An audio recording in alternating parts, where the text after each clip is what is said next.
Bienvenue tout le monde à un autre épisode de Prise de vue où cette semaine, comparé à la semaine passée, j'avais des options côté cinéma. Fin de semaine passée, Snow White, That's It, That's All, j'étais pas intéressé, j'ai pas été le voir, ça fait que j'ai parlé de quoi qui est présentement sur une plateforme de streaming. Mais là, cette semaine, j'avais le choix de 3 films qui sortaient, 3 qui peut-être, je ne sais pas si je devrais dire m'intéresser, mais avec un peu piqué ma curiosité. Avec, premièrement, The Woman in the Yard, un film de la compagnie Blumhouse qui se spécialise dans le monde de l'horreur et des thrillers. Les deux bandes annonces que j'ai vues du film m'avaient pas vraiment vendu sur, justement, qu'est-ce que ce film-là allait nous offrir. Puis aussi, je trouve que Blumhouse, pour une compagnie qui se concentre dans ce genre-là, leur track record de succès et flop, je trouve que c'est une compagnie qui pourrait faire beaucoup mieux. Ça fait que j'ai décidé de pas aller le voir. Il y avait aussi A Working Man, un film qui met en vedette Jason Statham qui sortait en fin de semaine. Et je l'ai pas vu celui-là non plus, mais je peux vous en parler pareil. C'est l'histoire d'un homme joué par Statham qui est réservé, qui garde à lui-même dans son coin, ne dérange pas personne. À un moment donné, il voit quelqu'un qui après se faire écœurer par d'autres personnes, décide d'aller le défendre, sac une volée à ces personnes-là, et là réalise que la personne qui a aidé a des gros problèmes avec une gang qui est dans le crime organisé et eux veulent se venger, puis lui, ça le met dans le trouble à cause qu'il a défendu ce gars-là. Ça fait qu'il décide de sacrer une volée à tout le monde. The end. Hein? Tu peux pas aller à quelqu'un puis lui demander « Hey, as-tu vu le film de Jason Statham? » C'est lui là qui sacre une volée à tout le monde. C'est tous les films de Jason Statham.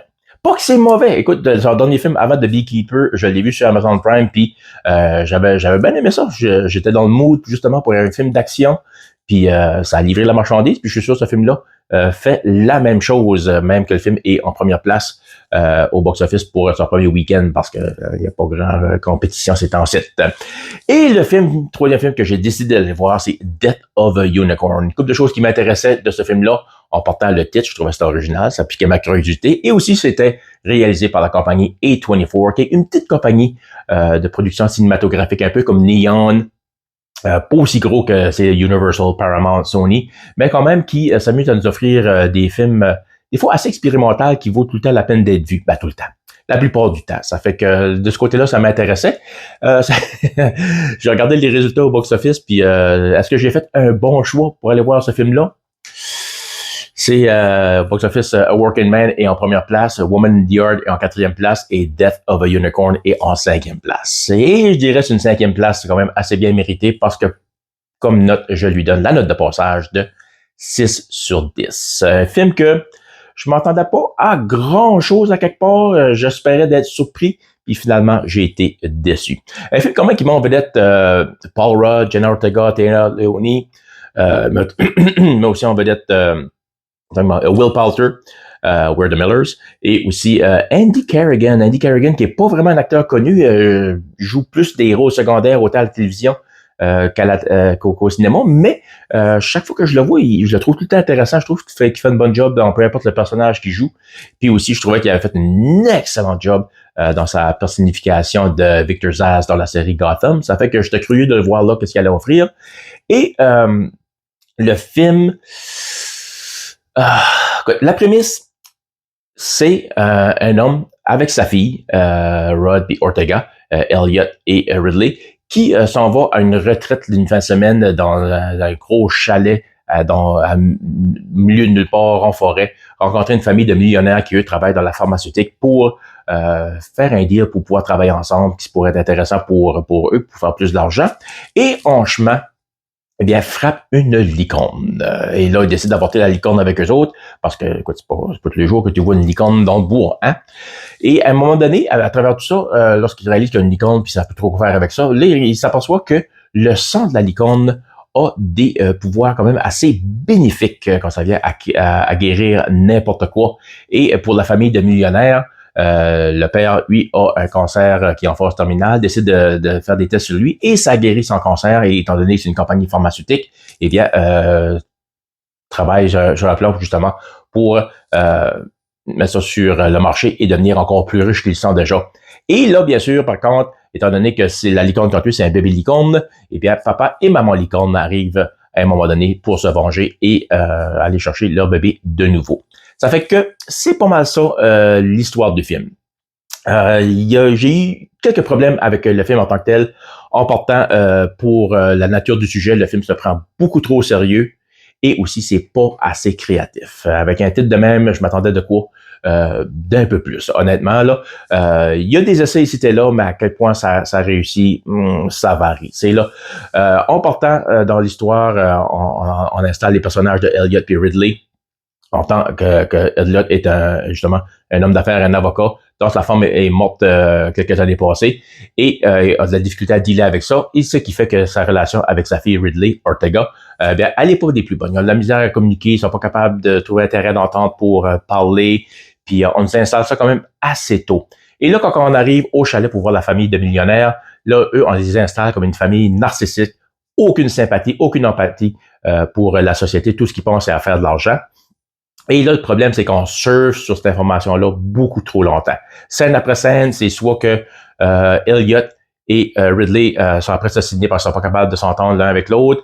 Après ça, la scène, c'est la famille qui montre à quel point c'est des tout croches puis qui pensent juste à eux autres. C'est répétitif de même pendant trop longtemps. Puis, entre ça, on a justement des petites scènes courtes en forêt où on entend justement des chevals crier, qui sont bien sûr des licornes, pour nous laisser sous-entendre que les licornes s'en viennent pour leur bébé. Et à un moment donné, justement au début du film, lorsqu'on voit toute la gang qui est ensemble, on essaie de nous montrer un côté cynique de la réalité puis de l'actualité de tous les jours d'aujourd'hui, mais ça dure pas. Le film, comme je disais, beaucoup trop sérieux. Je m'attendais à quoi de plus comme The Monkey, c'est là, plus over the top, plus exagéré, mais si tu arrives à embarquer dans cet univers-là, ben c'est correct, tu vas enjoy la ride tout le long parce que tu sais qu'à quelque part, c'est juste un film, puis un coup ça est fini, ben tu vas être de retour à cette bonne vieille réalité. Maintenant, le film, justement, c'est au point de vue comédie, j'ai ri à une place, puis c'est Andy Carrigan qui m'a fait rire, parce que dans le film-là, il joue le rôle du butler, puis à un moment donné, il est curieux de se faire abuser par la famille, puis là, ils sont en moment de détresse parce que les licornes sont arrivés, puis tout le monde panique. Il y a une scène où j'ai ri, mais à part de ça, pas de rire dans ce film-là.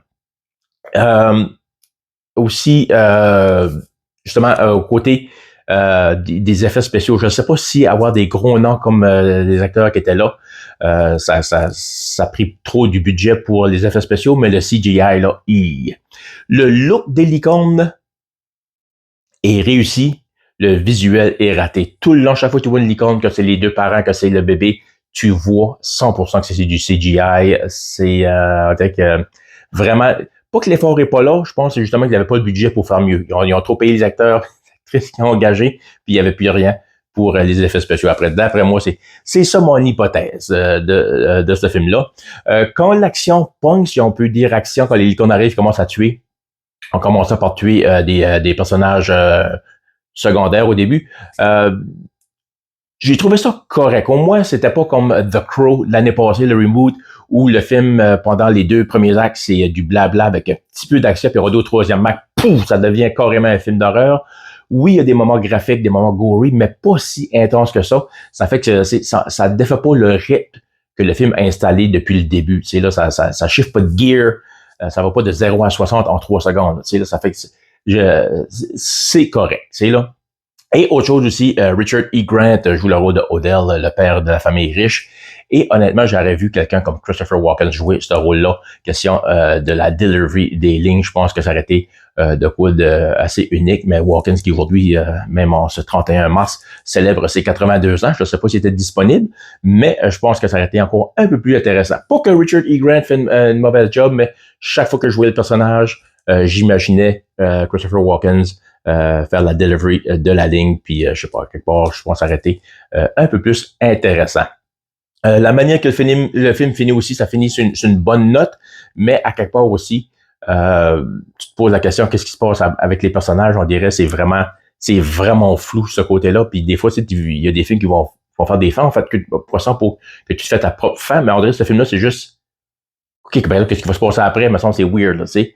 Ça fait que, un film qui, je vous dirais d'attendre qu'il y ait une plateforme de streaming pour écouter. Il m'a pas vraiment emballé, il m'a pas vraiment excité. Je suis sorti de là, puis j'étais comme whatever. C'est un film à quelque part, il y avait pas de morale, c'était comme c'est quoi, c'est là, l'argent fait pas le bonheur, ben ouais, bon, c'est tout ça, puis souvent dans les films, justement, côté des personnages. Je trouve que justement, on va dans les clichés, puis on n'a pas pensé outside the box, on n'a pas été c'est le plus créatif, surtout avec un univers de même, tu as des licornes.